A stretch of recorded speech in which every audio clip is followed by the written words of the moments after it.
Halo semuanya. Kita adalah kelompok 3 dari kelas konseling C. Kali ini kita akan menunjukkan video role play kelompok kami. Sebelumnya, saya adalah Octavian Yanda Resta sebagai klien. Saya adalah Muhammad Ekse Diksan selaku konselor. Saya Nisa Nanda Putri selaku observer. Nah, berikut adalah video role play kami. Selamat siang, selamat datang di Biro Psikologi Universitas Muhammadiyah. Silakan bisa duduk sini. Jadi sebelum kita memulai proses konseling pada hari ini, saya memiliki formulir yang harus ditandatangani. Formulir ini terkait dengan apa saja yang boleh dan tidak boleh dilakukan di konseling, tentang peraturan selama proses konseling. Mesti baca-baca dulu, nanti tanda tangan di halaman kedua.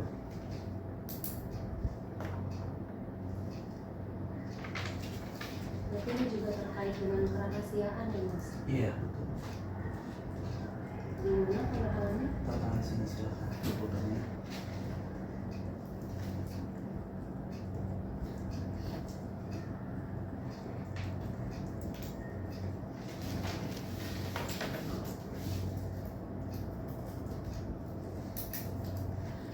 Selamat siang. Siang. Perkenalkan, saya Eksa dari Biro Psikologi Universitas Muhammadiyah. Pada hari ini akan menjadi konseling. Sebelumnya, Bu Bella ingin dipanggil apa? Ibu, Mbak, atau Kak mungkin? Ibu aja. Ibu aja. Baik, Ibu Bella. Gimana keadaannya hari ini? Baik sih. Jika kita buat skala dari 1 paling buruk sampai 10 paling baik, kira-kira berapa skalanya? 10 paling baik. Iya. Mungkin ada di 4-5 kali ya. Boleh ceritakan kenapa skalanya 4 atau 5? Karena tadi sempat ada konflik aja sih sebelum datang ke sini. Oke, ada konflik ya sama datang sini ya. Tadi Bu Bella datang sini naik apa? Naik mobil Sendiri? sendiri. Oke. Udah sarapan atau makan siang? Sudah. Sudah. Berarti kita sama-sama bugar ya buat boleh silakan. Kita sama-sama bugar buat konseling pada hari ini. Oke, sebelum kita masuk ke sesi konselingnya, saya ingin bertanya dulu. Alasan Ibu Bella mengikuti konseling ini apa kira-kira? Butuh tempat buat cerita. Hanya itu? Baik. Selanjutnya harapan Ibu Bella mengikuti konseling ini apa kira-kira? Biar lebih lega. Lebih lega. Oke. Selanjutnya kita masuk di sesi konselingnya. Mungkin Ibu bisa coba cerita terkait apa yang ingin diceritakan. Bingung sih ya Mas kalau ditanya kayak gitu, bingung mulai ceritanya dari mana. Oke. Mungkin saya kembali ya tadi Ibu bilang tadi skalanya 4 atau 5 ya. Berarti tidak terlalu baik dong skalanya. Mungkin boleh ceritakan tadi ada masalah apa kira-kira? Sempet berantem aja sih tadi sama suami gitu. Di rumah hari ini. Oh. Apakah Ibu Bella datang ke sini karena masalah dengan suami?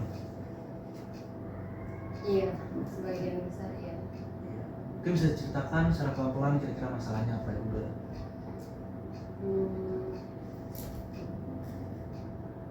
Gimana ya Mas? Saya merasa suami saya tuh nggak sayang sama saya, dan kayaknya saya juga merasa kalau suami saya tuh selingkuh. Baik, kita pelan-pelan. Coba dari tadi Ibu bilang Ibu merasa suami nggak sayang sama Ibu. Kira-kira kenapa Ibu Bella bilang seperti itu? Karena mungkin yang bisa Mas lihat sendiri ya, di muka saya ini suami saya tuh main tangan. Baik, iya, saya paham atas apa yang Ibu rasakan.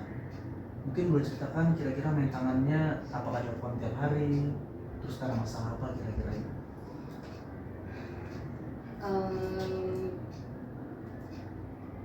Kalau untuk masalah, suami saya selalu melakukan kekerasan setiap berantem sama saya sih. Baik, tiap berantem dalam seminggu kira-kira berantem berapa kali? Bisa 4-5 kali ya, lumayan banyak. 4 sampai 5 kali dalam seminggu. Berarti hampir tiap hari berantem ya? Dan ketika berantem apa yang suami ibu lakukan? Suami saya marah-marah, maki-maki saya, terus juga ini main tangan, entah itu pakai tangannya sendiri atau melempar barang. Baik, tadi ibu juga menjelaskan terkait perselingkuhan. Boleh ceritakan kenapa ibu bisa menganggap suami ibu melakukan perselingkuhan? Karena sebenarnya saya ini adalah istri dari pernikahan ketiganya, Mas. Baik, Dia mempunyai mantan istri yang pertama dan kedua. Lalu dia dengan mantan istri yang kedua ini masih sering berkomunikasi. iya. Bahkan setiap weekend ini sering banget nginep dengan alasan anaknya karena mereka memiliki anak. Jadi saya merasanya dia selingkuh dengan mantan istrinya. Tambah hubungan seksual kami juga tidak baik. Baik, boleh saya tahu kira-kira pernikahan ibu dengan suami sudah berapa lama ya? Kurang lebih 3 tahun, sekitar 3 tahun. 3 tahun. Baik, berarti ibu sudah melakukan pernikahan kurang lebih 3 tahun dan ibu merasa suami ibu tidak sayang karena sering melakukan KDRT gitu ya. Dan juga tadi ditambah lagi ada cerita dari ibu bahwa suami sering menginap ke rumah mantan istrinya. Gitu. Dari yang KDRT dulu, kira-kira KDRT ini sudah mulai dari kapan nih? Dari awal pernikahan, awalnya cuma maki-maki, marah-marah. Baik. Sehingga main tangannya? Saya agak lupa juga, cuma kayaknya 1 tahun pertama itu dia maki-maki, kalau marah maki-maki saya gitu.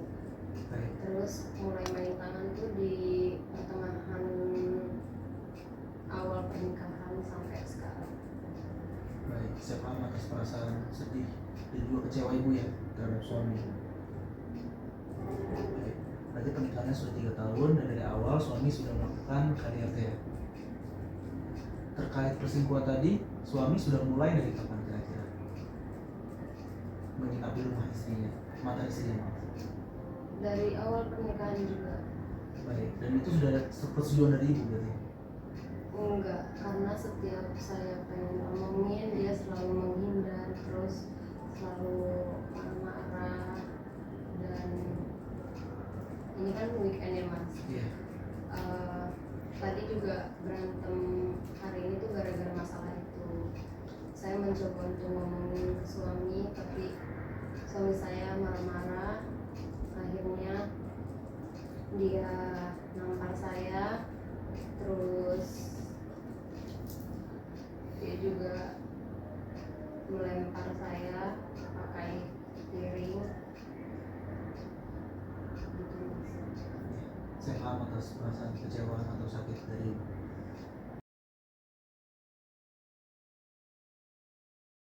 Selanjutnya, saya ingin bertanya, ketika suami melakukan kekerasan atau perselingkuhan tadi, apa yang ibu pikirkan?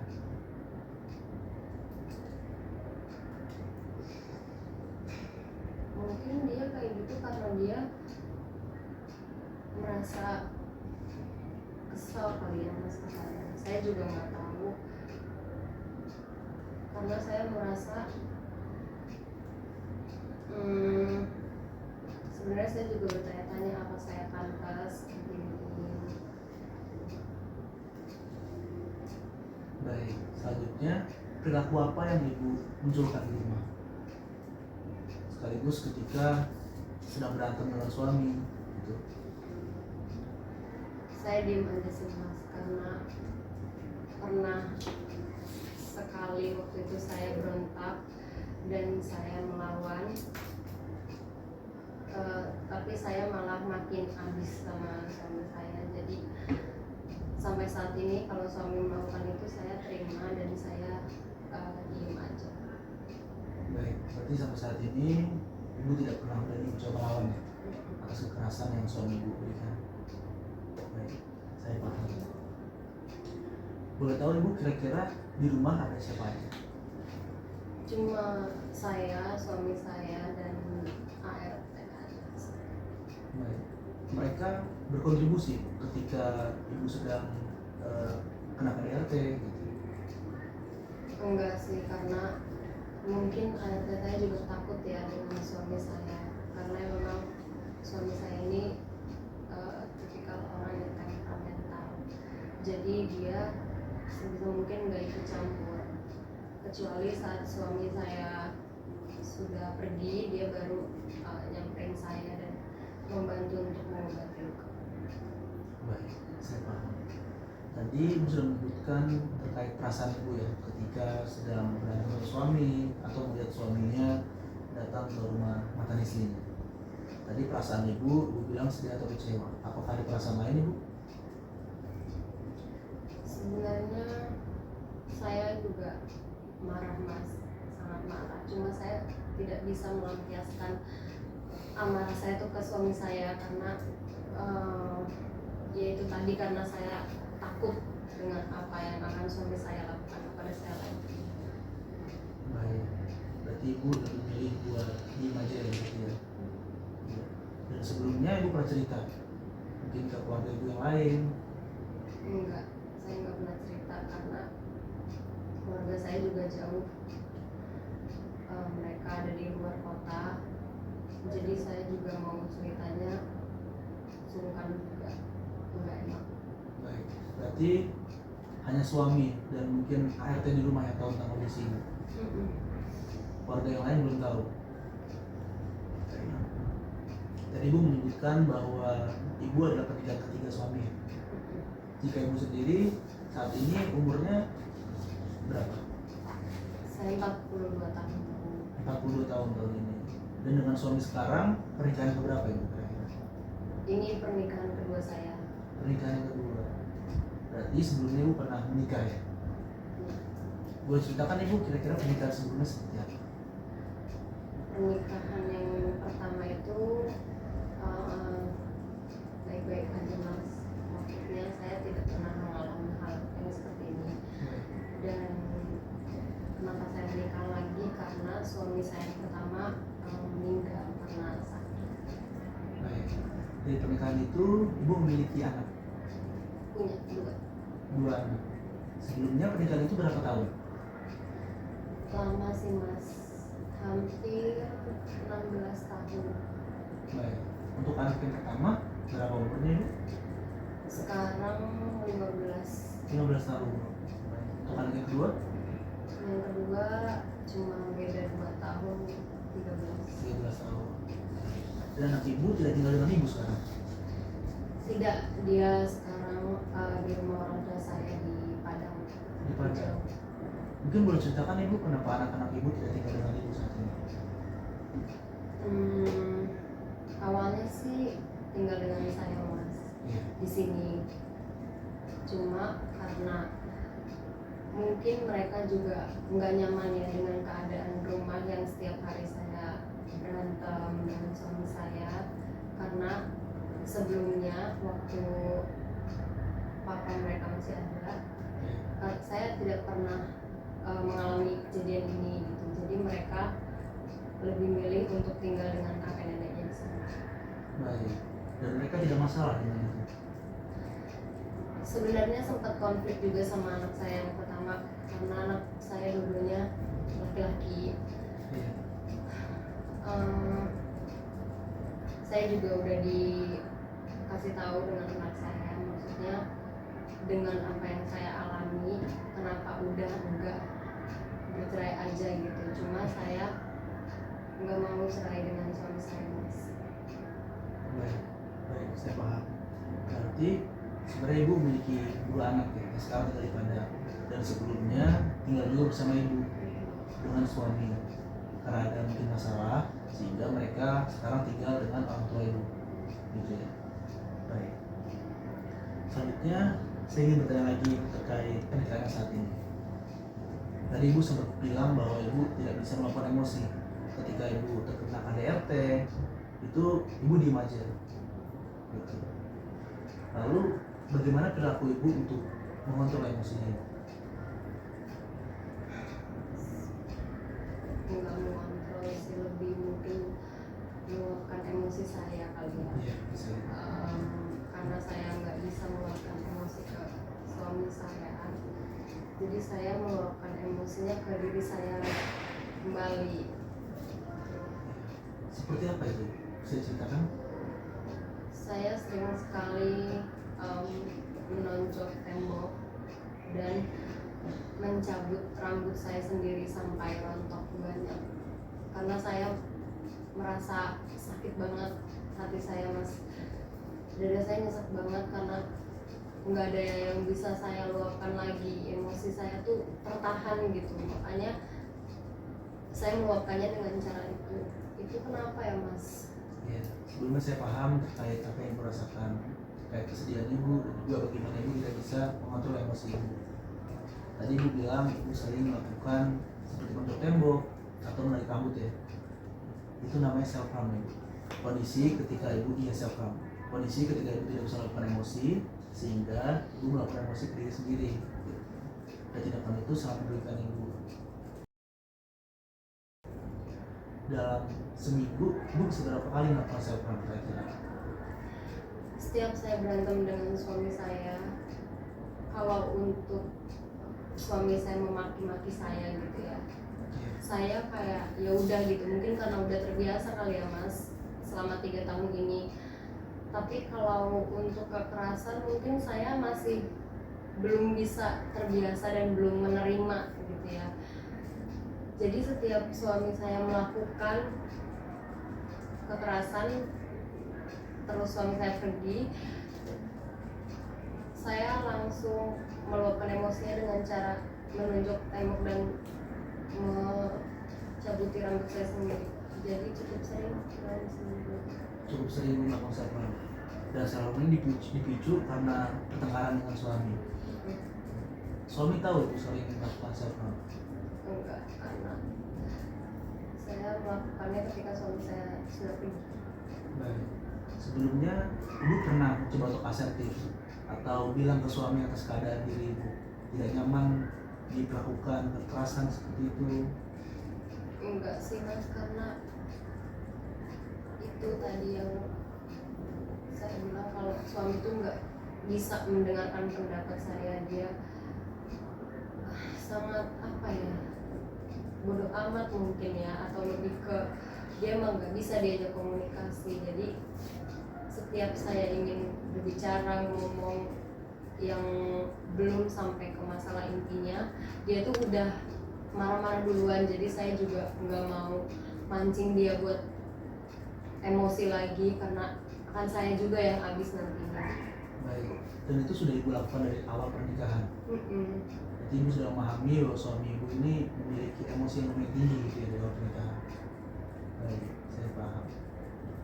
Lalu berarti ibu tidak pernah ada komunikasi terkait keadaan ibu ke suami, dan ibu takut untuk komunikasi kepada suami karena akan memancing amarahnya. Baik. Sebelumnya ibu pernah mencoba mengganti self harm ibu dengan perilaku yang lain? Enggak, karena saya juga bingung harus melakukan apa. Baik. Saya juga ingin tahu kondisi ibu di rumah. Kira-kira selain pertengkaran dengan suami, apa yang membuat ibu senang di rumah? Bisa hilang mulai matanya. Iya. Saya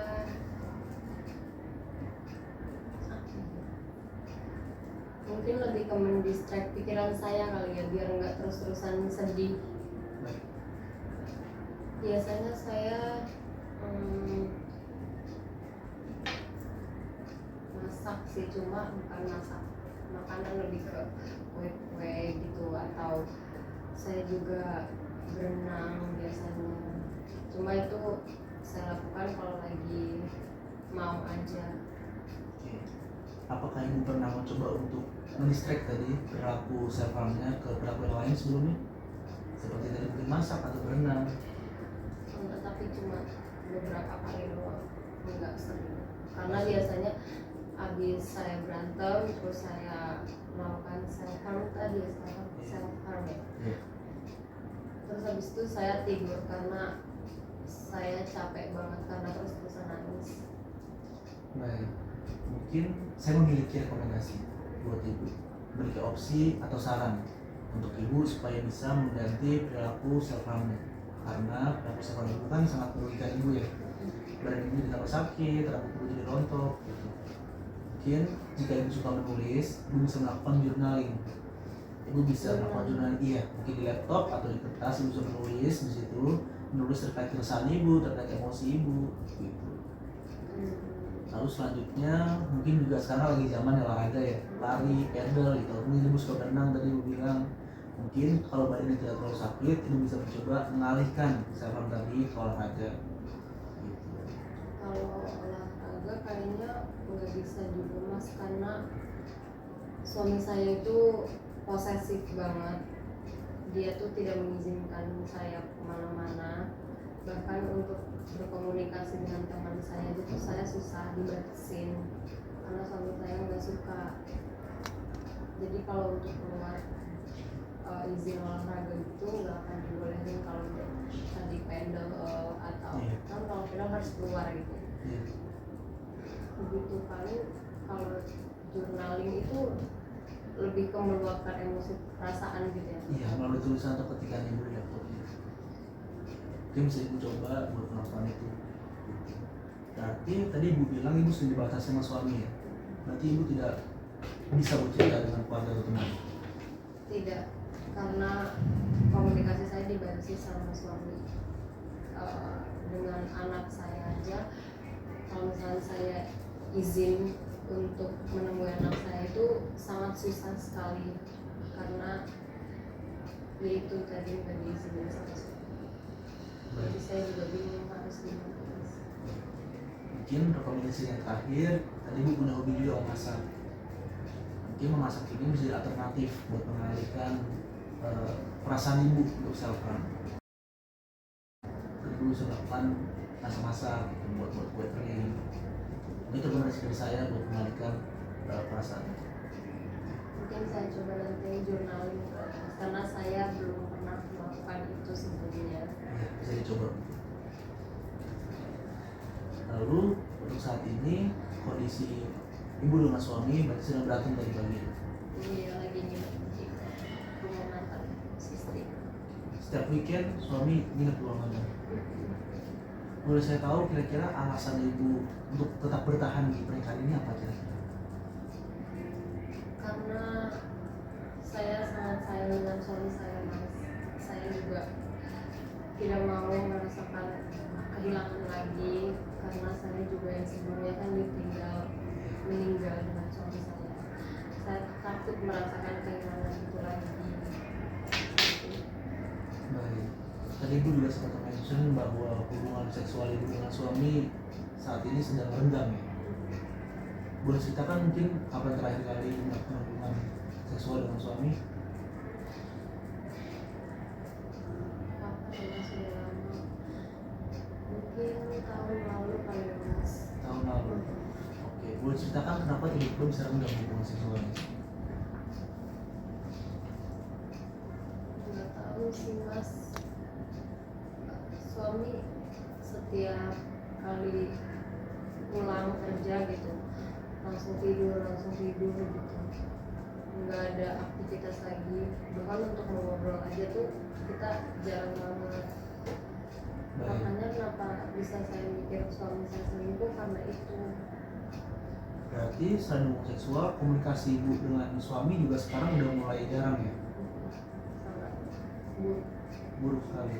Boleh ceritakan ibu kenapa buruknya? Kenapa tiba-tiba suami bisa komunikasi buruk dengan ibu? Mungkin itu dari awal kan ya mas udah kayak gitu. Cuma awal tuh nggak sekarang ini.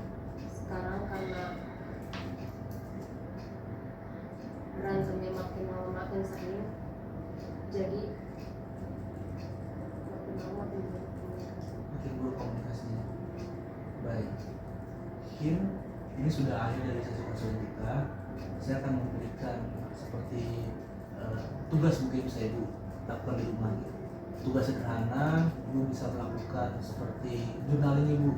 Kira-kira minggu depan mungkin hari yang sama kita bisa ketemu lagi. Selama seminggu itu Ibu bisa menceritakan kira-kira tiap harinya apa yang terjadi di rumah, terus juga apa yang buat emosi Ibu membaik atau mungkin malah memburuk, dan juga tadi journalingnya bisa Ibu lakukan dan seperti apa impactnya pada Ibu. Baik, sebelumnya mungkin ada yang ingin menceritakan lagi? Apa ya mas, kayaknya untuk hari ini itu dulu aja kali ya, karena saya juga udah capek sebenarnya. Baik, terima kasih banyak untuk Ibu Bella sudah melakukan hasil konseling pada hari ini, dan kita akan ketemu lagi di minggu depan ya. Terima kasih juga ya mas. Terima kasih. Terima kasih sudah menyaksikan video roleplay kami.